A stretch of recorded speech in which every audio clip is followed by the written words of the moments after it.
different answers. Okay, so just make sure you pick different security questions and answers.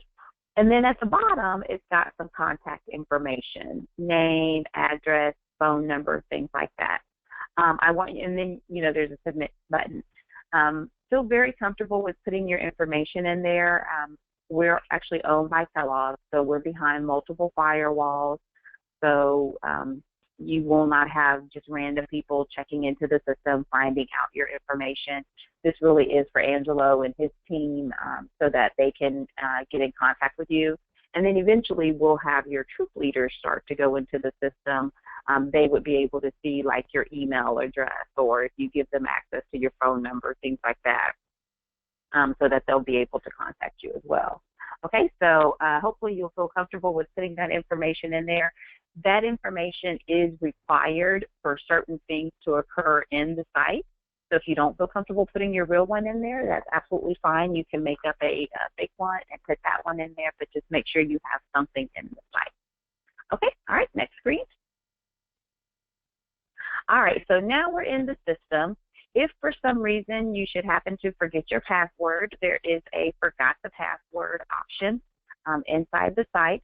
All you would need to do is put your address in the address line on the sign-in page, and then there's a forgot the password button at the bottom, and then the system will prompt you to do everything else. Make sure when you're doing that, it's always going to ask you to look at a picture and either enter the numbers in the picture, or for me, it kept asking me to click on the squares that had a street sign in there, but it'll be some sort of additional layer of security that it'll want you to answer. And then from there, you'll be able to change your password, or you can ask the system to send you a temporary password link to your email, and the system will send it there. So you've got a couple of different options there if you forget your password. All right, next page. All right, so very basic on how to use the system. Across the top, all of those blue squares, and you'll see a red circle around that green square there. You will see multiple tabs when you get into eBudde. Whatever tab you're currently functioning on, that tab will always show up as green. So if you're wanting to go from one tab to the other, just click on the name and that'll transfer you over. You're also going to see below that, you're going to see your service unit. In this example, this is service unit Lemon Grove. And then right underneath that, you're going to see all the troops that are associated with Lemon Grove, okay? So those may or may not be in the system for you. More than likely, your troops will not be in there. You will be adding the troops into the system, and I'm going to show you how to add troops into the system a little bit later.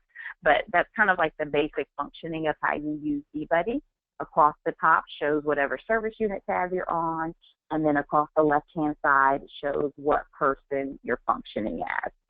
What you'll see later is you'll actually be able to drop down to the troop level, and you can function just as if you were that particular troop. So if you needed to go in there and place an order for troop 6073, you don't have to go out of the system to do that. You can jump right down there to 6073's level and place an order for them, and I'll show you how to do that. Okay, next slide. All right, so here is the dashboard, which is going to be the main kind of like we consider this to be the main hub of eBudde. This is where most people live during the season. This just kind of gives you a snapshot of everything that's going on inside of eBudde. So at any time, if you're looking for what's your total service unit order, how many cookies you have left in inventory, how much money has been turned in, things of that nature, you can look on the dashboard for a little quick snapshot of that. The dashboard can be printed. You can also edit information that's showing up on the dashboard, and I'll show you some places where you can do that. But just know this is a really good snapshot of what's going on with your season. Okay, next slide. Now, on your next slide, this is going to be the contact tab. You'll remember when you signed in the first time, you updated some information. It's going to show you the information that you put in there. So in this example, we've got the contact information, and there is an edit button where you can edit the information that is in there. That will be important because as you're putting troop information into the system, if you need to edit for the troops, you would go into that location for the troops in order to do the edit. Okay, there's also a jump to button. That just means you can jump to that level and function as that person inside the system. So if you don't put the information in the system when you first enter the system, or you need to change anything after you've entered the system the first time, the contact page is going to be where you do that. Okay, click the edit button. It'll show you this the screen here where the red arrow is, and that's where you'll do your update. Okay, next slide. And it's always going to say submit or save at the end of it, okay, and that makes sure that you do it. If you don't hit the submit or save, absolutely don't worry about it. The system will say, do you want to abandon your edits? You don't want to save these edits. So if you forget, the system will help you with the prompting. On that same tab, we're still on the contact tab. You'll see in that red circle there, there's something that says email branch. And if you click on that button on the next screen here, you're going to see you can actually email any troops that are in the system.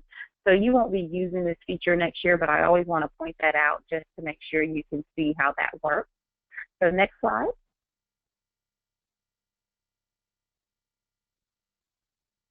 Once you give troops access to eBudde, instead of you having to send them an email from your personal account, you can actually send them an email through the system. And in this example, you'll see you can type in what the subject line is, you can type in whatever the message is, and then right underneath there you have browse, where you can actually upload a document. So if you needed to send them information on dates or pickup, delivery information, anything like that, you could actually send this through the system. And then on the right-hand side, of course, the system is going to let you know who you can send that information to. So it's a very handy way to do that. And of course, security feature still in here. It's going to ask you, which to enter the number that shows up in the picture. And again, the site does that because we don't want someone to hack our site and then just start sending out random emails to someone. So we put that extra layer of security in there. Once you put that information in there, it says send request, and that email will be delivered directly to their inbox. They don't have to sign into our system to get that email. It goes right to their inbox. Okay, so a little neat feature to use once you start putting your troops in there. Next slide. All right, so now we're on the settings tab. There's 3 things you're going to do on the settings tab. You're going to enter goal information, history information, like how many cookies you sold last year. There's a little message that you can put in there, and so I'm going to walk you through the settings tab. So next slide. On the next slide, you're going to see, and I should say while this next slide is coming up, this information transfers quite a bit to the dashboard. So if you're wondering where the information from the dashboard is coming from, some of this information on the dashboard is coming from here. Okay, so we're on the settings tab, and if we click on edit settings, you'll see here the very first part, top part of the screen. This is actually your message to troops. Okay, so on there, if you want to have a message posted on the dashboard for the troops to see, this is where you would go to put that information. So as soon as a troop leader or troop cookie mom signs in, she would see that message that you've posted in there for her. There's no limit on how many messages you can put in there. You could change it every day or every week, totally up to you. But that just gives you a very prominent place that you can leave a message for troop leaders. We know troop leaders spend a lot of time on the dashboard during the season. This is one of the most used features of our eBudde site. And we have thousands and thousands of users in this site. So we run analytics on all of our pages so we can see where people are hanging out. So if you needed to get a message to troops, that is a great way to get a message to them. On that same page, there's a button that says Edit Calendar Event. And if you press on that button, you would be able to add dates to the calendar on the dashboard. So Angela's going to already have some dates in there. Those are key dates of information. you can also add dates in there. So if Angelo tells you he needs it by, March the 16th, and that means you would need it by the 13th in order to, get the whole roundup done, you would be able to add that date on the calendar. Okay, so know that is an option. Next slide. All right, and the last thing that most people are going to do on here, this is the message to troop where it's showing you this. And so you can put a message up there that will show on that dashboard, and that would be your edit the message button. Also on the edit the settings button, there are additional contacts that you can add to the service unit. So you'll be able to see who has access to your eBudde on a service unit level, as well as add an additional service unit person that may need to have access to the system. Don't quote me to that. If you can't add on the service unit level, you may need to reach out for Angelo to that. But just know that that's where all of that stuff will be happening. All right, next slide, we're going to go on to our Troops tab, and this is where you're actually going to add troops into the system, as you would suspect from a Troops tab. So you've got a lot of different options here on this tab. I'm going to focus on the first two options that you have, which is add a troop or add up to 11 troops. So from this tab, you can add 1 troop at a time, or you can quick enter and add up to 11 troops. On this tab, you could also unsubmit all cookie orders and or all reward orders. And unsubmit basically means, so when we give troop leaders access to the site, we always tell them you can only submit 1 time. So don't test the button, because if you test the button, you're going to see you can only submit 1 time. Well, inevitably, someone is going to test the button before they've even placed their order in. Once they hit the submit button, they can no longer submit again. They're essentially locked out of editing their order. This allows you to undo that so that they can then go in there and place an actual order. All right, next slide.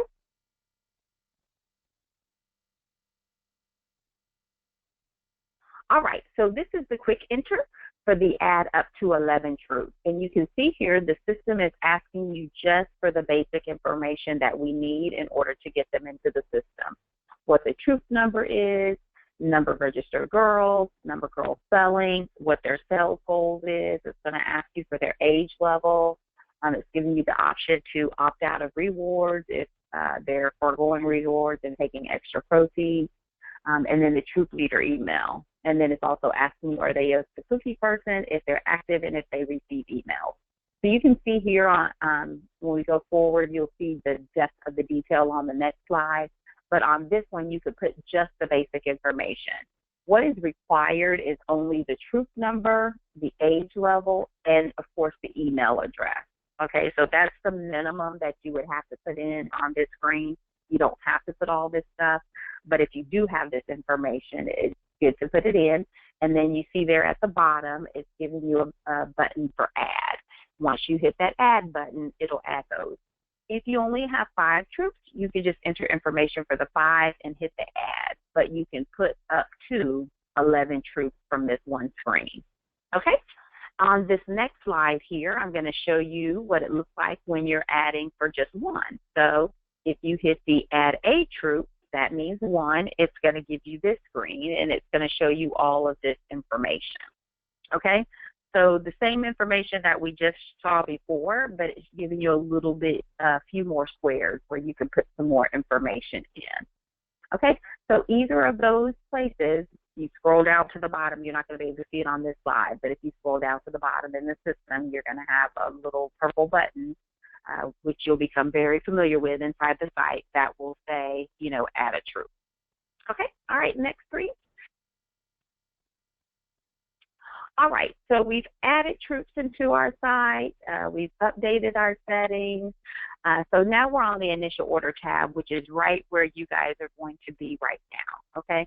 So I'm going to show you how to enter initial orders from 2 different perspectives. One perspective is going to be the service unit, and the other is going to be the troops. So totally up to you which way that you use this. But on the initial order tab, this is where you're telling the bakery how many cookies you want to receive, okay? So just as the dashboard is very important, this initial order tab is crucial during that time of the season. And then once your initial order passes, this particular tab gets locked and you're not able to make any edits to it. So just know at a certain time this screen will lock and you won't be able to change it. You'll always be able to click on it and see it, but you won't be able to make any edits to it. So just make sure you get that information in the system when Angelo gives you more instructions, and you do that way. All right, next slide. All right, so if we're functioning as the service unit, you can see there that the service unit will be highlighted. All you'll need to do is click on your service unit number, which is that blue square. For you guys, I believe you use mostly names, and then you have a number right beside it. So it may say service unit West Pacific, and then it's got the number, 101. You would click on that blue number. When you click on that, in that red square at the bottom of your screen, those cells will become active, and that's actually where you're going to type in.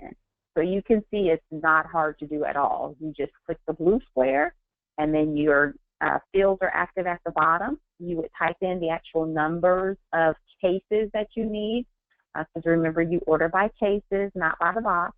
So you would type in the number of cases that you need, and then you would hit OK. And that will update the site for you. Very easy to do. Angelo will provide you with something that will give you more details on, there's 12 packages in a case, but he'll give you more information on the layers of each of the products, so that way you can order in layers. So you would simply just type in how many of each of the varieties that you need. You see all 8 varieties are visible in the system, and then you would hit the OK button. Since you are committing to receiving products and then to ultimately having to pay for products, there's also a secondary yes that you need to click on this screen. So you would hit OK. That will make the information show up in that tan line that's highlighted by the service unit. And then you'll see right above it, there's a green button that says Submit Order. Once you hit that green button, that essentially locks you out of the system, and then you can't change your order. So once you hit that Submit Order button, you'll want to make sure that you're done with everything. You can hit the OK button and save it without submitting it. So if you think you've got it the way it's supposed to be, but you don't want to lock yourself out, you can always hit the Save button, and then you can come in at any time and modify this particular order. Okay? All right, next slide. Okay, this is showing you a zoomed in version of what that is going to look like. So if you click on, this is showing you from the truth level perspective. Yes, okay. So if for some reason you don't want to enter the service unit order as a whole, then you can go down and enter in each troop order individually. So say you've got some very active troops and they are very clear on how many cookies they're going to need for this year, and you want to have that reflected in the system, you can put that individual troops order in. I want to make sure I say you can do it either way, or you could do it both ways. Okay, so you could put all the orders on the troop level and then put some extra cookies in there for the service unit and submit that order that way. You could put all the orders on the service unit level, 0 on the troop, and submit it up that way. You could have 10 troops and maybe 5 of them give you orders, 5 don't. So you would submit the orders for those 5 troops, and then you would add extras for your service unit and submit it up. Okay, so the system is very flexible. It will allow you to do what you need to do to best keep track of the information that you have at that time. So, I told you earlier you can function as a troop. You can see here in the middle of the screen, it says troop 00123 initial order. So now we're putting an initial order in for a troop, which is why you're seeing fewer lines on this screen. What you would do is double click on the entry line. You would click on the other, so you can see same sort of functioning.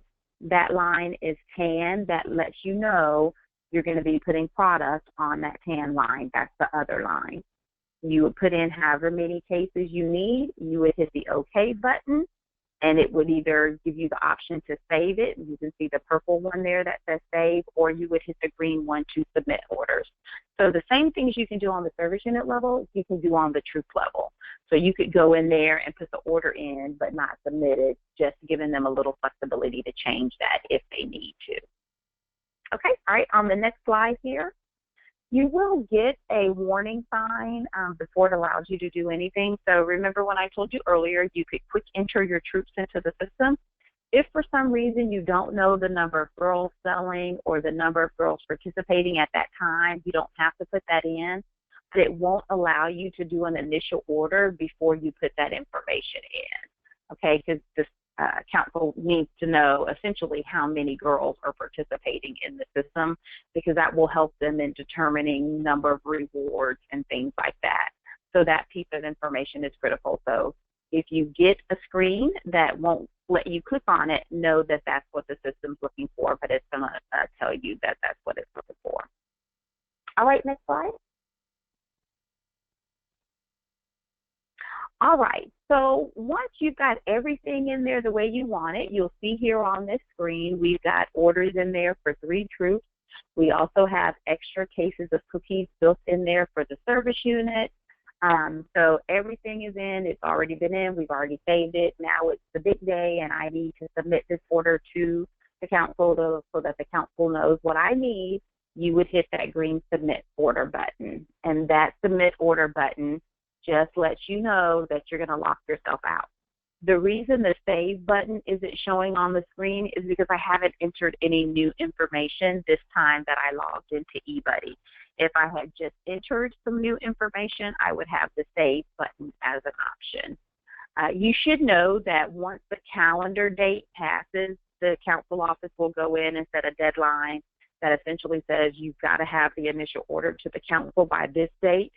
Even if you don't submit the order by that date, the system still locks you out, okay? So, you know, if something happens and you don't get home on time and you can't physically submit the order, don't worry about it at all. The system will submit the order up for you. And if you need to make any changes, the council office would be able to go in and make changes for you. But the submit the order button is the button there that we're focusing on for this slide. All right, next slide. Okay, once you place the order, we're waiting on the cookies to be transported over there to you guys. Now we've had our delivery, because you guys do your delivery a little bit different, so you won't do any delivery information inside the system. But once cookies are in hand, the next tab that we move to heavy use is going to be the transactions tab, okay? And the transactions tab is where you're actually telling the system who received what product, okay? So before you were just placing an order for the product, and that's absolutely fine, but now you actually need to tell the system who received what product.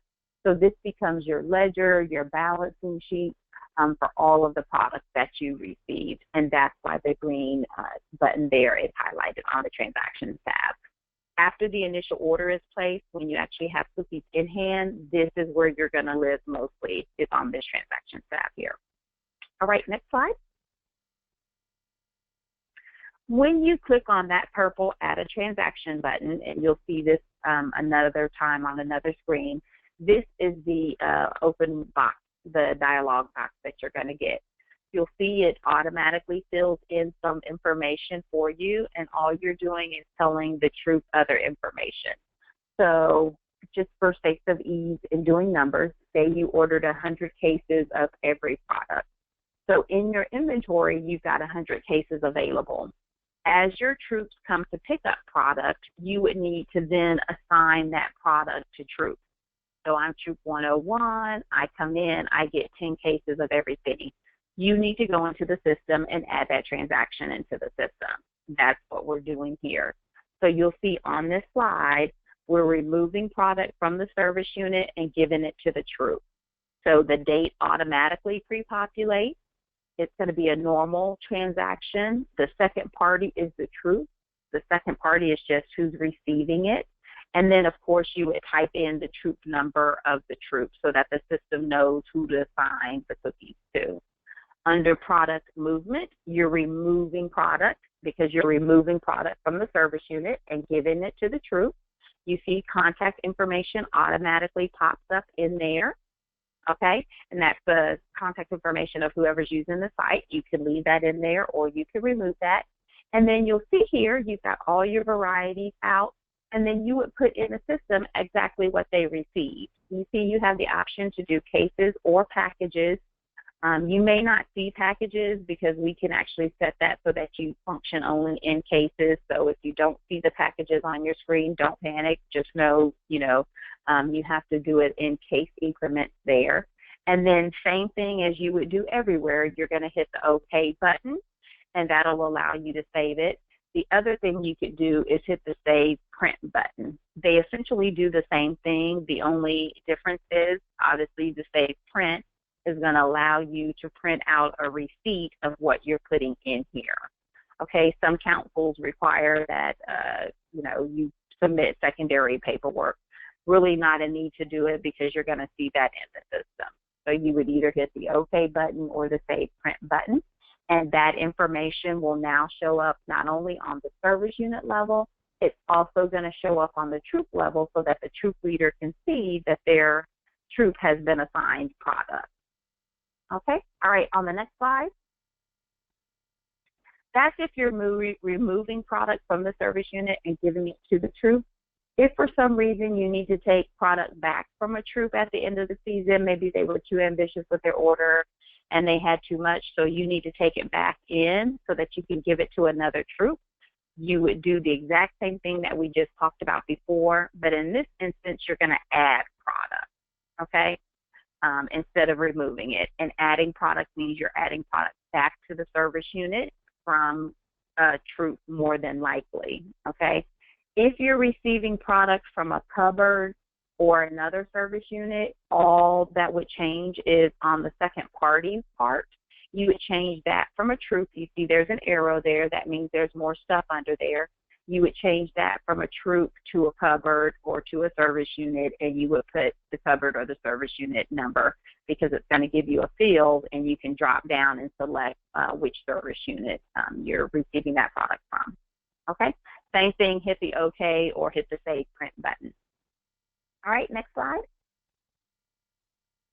All right, so it's very important on the Transactions tab to fully complete your season. So last year was the first year that we used eBudde, and when I went in and looked in a lot of the cupboards or the service units from last year, it just shows that they received product and it doesn't show any information other than that. The reason we want you to complete this fully is so that if there's a new person who assumes leadership for the service unit the next year, it's a good thing to grow and maybe to do different things within the council to support the girls in different ways. If you have the information in eBudde, it will allow the new person to be able to see the history of what goes on into the service unit cookie order. So here, there is a part that will tell you balancing your cupboard. So if you receive damaged product, you're actually going to have a damaged cupboard, and Angela will give you more information on that. You could go into the system and tell the system that you had, X number of boxes of damaged trefoils, or, you had 1 case of damaged trefoils. So then you wouldn't be responsible for issuing that piece of product out because it was damaged. But the council office would know, hey, they're short some products because they had quite a few damages, okay? So this screen just gives you the step-by-step on how to do this if you're doing reporting damages. Okay, next screen.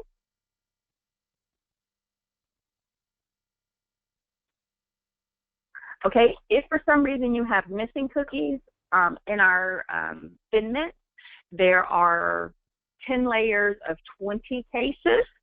So it shouldn't happen, but if for some reason one of the layers has 18 cases instead of 20, then now your number is different, right? You didn't receive 200 cases, you only received 198. So you need to let the council office know that you were missing some cases. This is where you would go in and you would do that I would probably shoot Angelo an email, of course, but you can also tell the system to make sure your stuff balances at the end of the day, okay? So this walks you through exactly what you would need to do and the buttons you would click to report missing cookies, okay? On your next slide here, okay, balancing your end of season. This is showing you at the end of the season, you can have quite a few transactions that show up in your season, depending upon, you know, how many troops you have and how many times they receive product or give it back, or if you have to issue it out.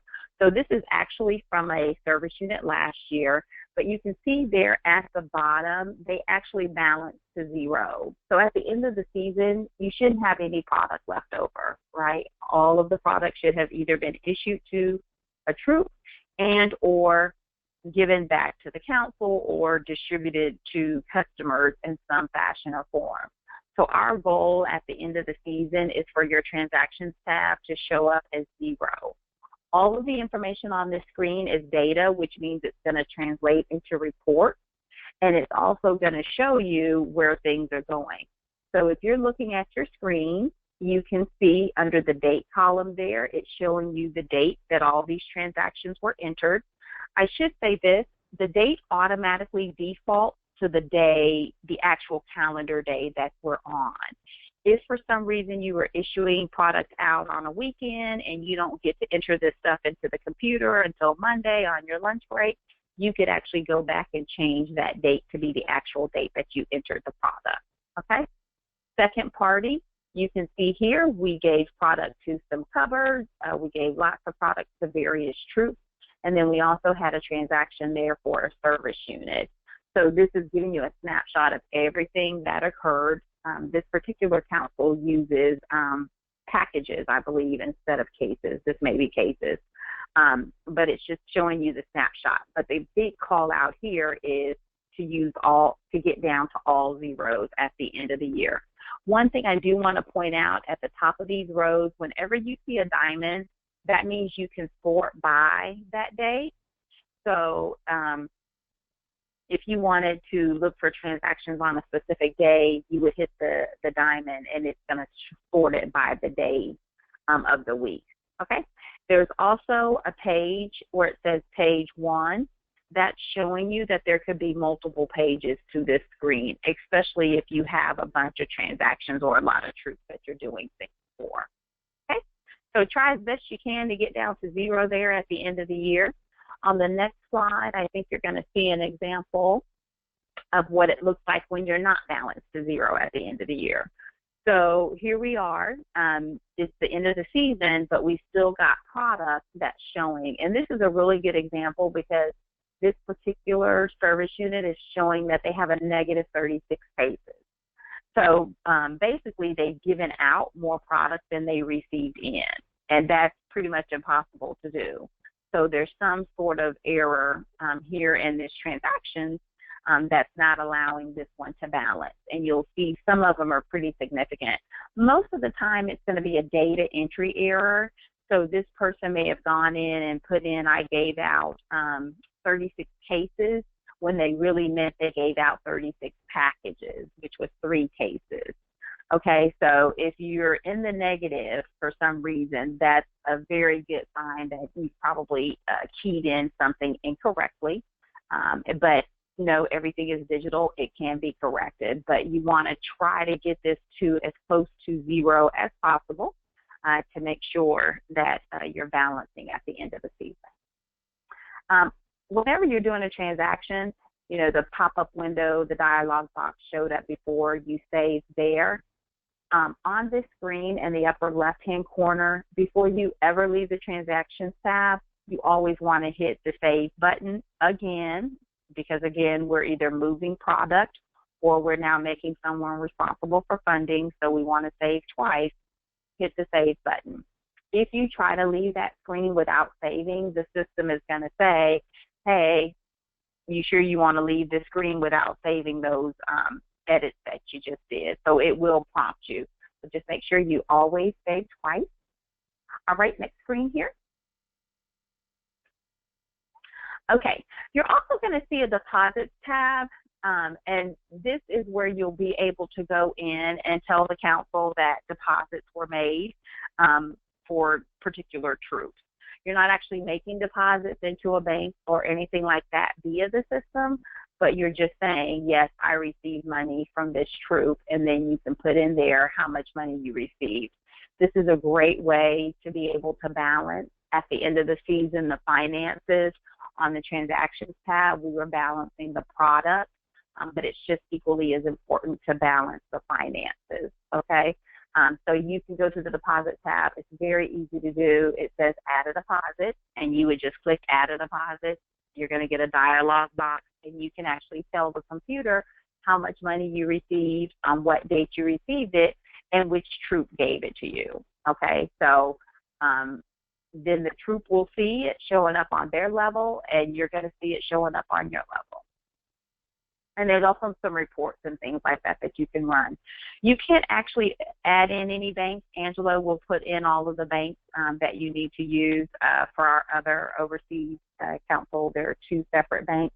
One's the European bank, and then one's the American bank, so that they can account for the conversion rate via eBudde, okay? But you'll get more instructions on that, but just know that's what you're going to do on the deposit tab is show money received. All right, next slide. The rewards tab is there. It's going to make you put in some sort of shipping address. We're not actually going to use that address for you guys, but just know you may have to click on that tab and put in an address, but we won't be using it, okay? All right, next slide. All right, so there's tons of recap reports for you. So, you know, you've been putting data on various tabs. The report section is kind of where we corral all of that information in Excel format, PDF format, user-friendly format, so that you can actually pull some reports. So say you're not going to be able to be online. I should say you can use eBudde via the, like if you're on an iPad, or you're on your phone, or you're on a desktop. We don't have an eBudde, whole eBudde app. We have certain portions of eBudde that have their app. Like we have a booth scheduler, and we have a cupboard keeper, and we have a cookie locator app. But if you're on a Samsung phone, you would be able to use your browser to get into eBudde, okay? So here's some reports you'll see when you get in there. There's so many reports that you can run. Some of those have to be regenerated. You'll see there on the right-hand side it says regenerate. That's just letting you know you need to actually create that report. That report hasn't been created yet. So once you regenerate it, the system will, it goes into a queue, and the system will send you an email and says your report is ready. It could take 2 seconds for the report to be ready. If we're in heavy season, it could take a few minutes, maybe up to an hour, depending upon how many reports are in queue. But usually it's very, very quickly, and you'll see you've got options there on how to generate the report. So some of those reports will be Excel files or PDF versions. Okay, next slide. This report here, this is a troop sales report. This is probably one of the most used reports that we have in eBudde. And this is giving you a snapshot of each individual troop. So this is showing you for this troop all of the orders, their initial order, any transactions they did, any deposits that they were given credit for, and then it's showing if they owe any additional money to the council office or their balance is closed out. It's also on the left-hand side, giving a summary of any of that information that was entered for them on that settings tab for that particular troop. So if you're troubleshooting for one troop or wanting to get a good visual of what's going on within one troop, the troop sales report is the best place to go. And then you can actually view this report in packages or cases. You can print it, print the page, or you can show it as a PDF so that you have it all in one page there. Okay, all right, next slide. All right, that is it. These slides are actual pictures of different tabs within eBudde. So you'll notice on the slides, I tried to make sure I circled to show which tab we were functioning on. So as you're going through the season, you can refer back to this presentation for a few steps or a little quick refresher on what to do. You'll also be able to get some manuals and other things like that that you'll use as well. All right, that's the end of the eBudde segment. I'm going to